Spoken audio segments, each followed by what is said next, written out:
Oke, selamat datang kembali. Hari ini kita bakal ngebahas sebuah ide yang jujur aja agak kompleks dan mungkin sedikit melawan intuisi kita.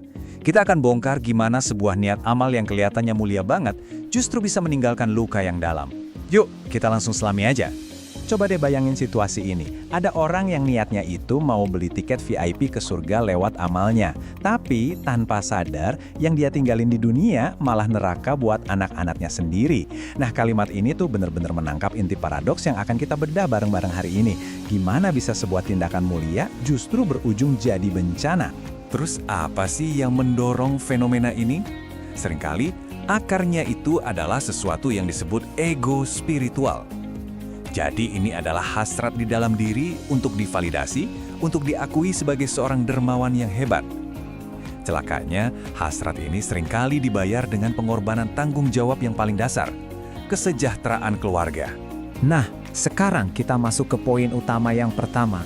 Kita akan lihat gimana argumen ini sebenarnya punya akar yang sangat kuat dari sisi teologis. Jadi ini bukan opini sembarangan ya, ini bisa dibilang semacam teguran langsung dari langit.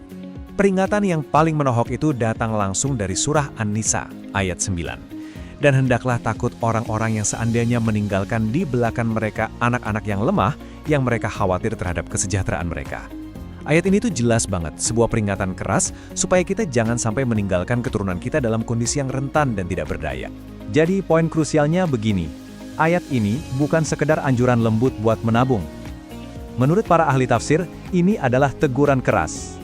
Dan teguran ini ditujukan secara spesifik kedua pihak yang seringkali terlibat dalam tragedi ini. Siapa aja mereka? Pertama, ada yang namanya influencer beracun. Ini adalah orang-orang yang ngasih nasihat buat sedekahin semuanya dengan dalih harta tak dibawa mati. Tapi mereka sama sekali nggak peduli sama masa depan keluarga yang ditinggalkan. Kedua, institusi yang tidak etis.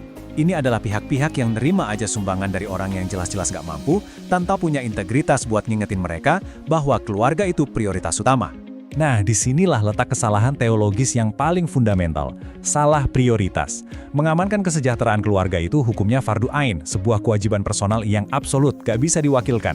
Sementara itu, nyumbang buat fasilitas umum itu fardu kifayah, kewajiban kolektif yang kalau sudah ada yang melakukan, gugur kewajiban yang lain.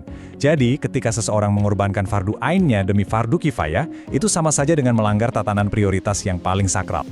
Oke, dari sisi teologi udah jelas ya.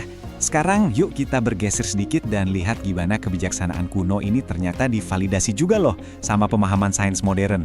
Ini kayak jembatan nalar yang menghubungkan keduanya. Pasti banyak yang familiar sama hierarki kebutuhan Maslow ini. Lihat deh, beramal atau filantropi itu ada di puncak piramida. Aktualisasi diri. Keren banget kan? Tapi coba lihat pondasinya. Di tingkat kedua ada kebutuhan akan rasa aman, termasuk di dalamnya keamanan finansial. Nah, logikanya jadi runtuh total kalau kita mau bangun atap yang megah, tapi pondasi rumah tangga kita sendiri rapuh dan mau ambruk.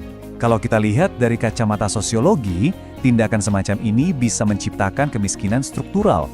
Ketika orang tua menghabiskan segalanya tanpa menyisakan modal untuk anak-anak, mereka itu secara nggak langsung lagi merancang anak-anaknya untuk jadi generasi sandwich. Generasi yang kejepit di tengah harus nanggung beban ekonomi orang tuanya sekaligus keluarganya sendiri. Analogi yang paling pas dan gampang dimengerti mungkin ini, aturan masker oksigen di pesawat. Kita selalu diinstruksikan untuk pasang masker kita dulu, baru bantu orang lain. Ini bukan soal egois ya, ini soal manajemen risiko yang logis supaya nggak semua jadi korban. Nah, menyejahterakan keluarga itu sama kayak memasang masker oksigen. Mengabaikannya demi amal itu bisa jadi sebuah kelalaian yang fatal. Oke, kita udah paham kenapanya. Sekarang kita beralih ke gimananya. Di bagian ini, kita akan coba kasih panduan praktis semacam formula martabat untuk membantu kita mengambil keputusan finansial yang lebih etis dan cerdas. Aturannya sebenarnya sangat jelas dan hierarkis. Prioritas nomor 1 yang sifatnya mutlak dan gak bisa ditawar adalah keluarga inti, pasangan, dan anak-anak. Kalau itu sudah aman, baru kita lihat prioritas kedua, yaitu kerabat dekat. Dan setelah kebutuhan mereka juga terpenuhi, baru deh kita bicara soal fasilitas umum kayak masjid dan lain-lain. Biar lebih kebayang, kita lihat contoh konkret ini. Misalkan kita punya sisa budget 2 juta rupiah. Tindakan yang emosional dan gak adil itu adalah menyumbangkan 1,5 juta, terus sisanya yang cuma 500.000 buat keluarga.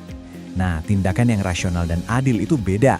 Pastikan dulu semua kebutuhan keluarga terpenuhi, baru kalau ada sisa, ada surplus, nah itulah yang dialokasikan untuk amal. Oke, sebagai penutup, mari kita coba definisikan ulang seluruh konsep tentang amal dan warisan ini. Kita akan lihat gimana sebenarnya ada cara investasi surgawi yang jauh lebih cerdas dan dampaknya itu jangka panjang. Selama ini mungkin kita terpaku sama investasi model lama, membangun gedung fisik, bikin sayap masjid, terus ada plakat nama kita di sana. Itu baik, nggak ada yang salah. Tapi slide ini mengajak kita untuk berpikir tentang investasi model baru yang lebih canggih, yaitu investasi pada modal manusia. Maksudnya, ya anak-anak kita yang berdaya, mandiri, dan masa depannya terjamin. Dan ini brilian banget, karena return on investment spiritualnya itu luar biasa. Pertama, kita bisa dapat pahala passive income. Setiap kesuksesan dan ketenangan hidup anak kita, itu bisa jadi aliran pahala yang nggak putus buat kita. Kedua, ini jadi landasan doa. Anak yang hidupnya sejahtera, kan hatinya lebih tenang, sehingga doanya untuk orang tua juga bisa lebih tulus. Ini pemikiran yang sangat kuat dan mungkin sedikit bikin kita merinding ya. Jangan sampai niat baik kita untuk mencari amal jariah atau amal yang pahalanya terus mengalir, justru malah berbalik menjadi dosa jariah, dosa yang terus mengalir karena penderitaan yang kita wariskan ke generasi setelah kita. Jadi, pada akhirnya, pertanyaan ini kembali ke kita semua. Warisan sejati seperti apa yang ingin kita tinggalkan? Apakah sekadar plakat batu dengan nama kita terukir di atasnya, atau sebuah generasi penerus yang bisa berdiri kokoh dan mandiri?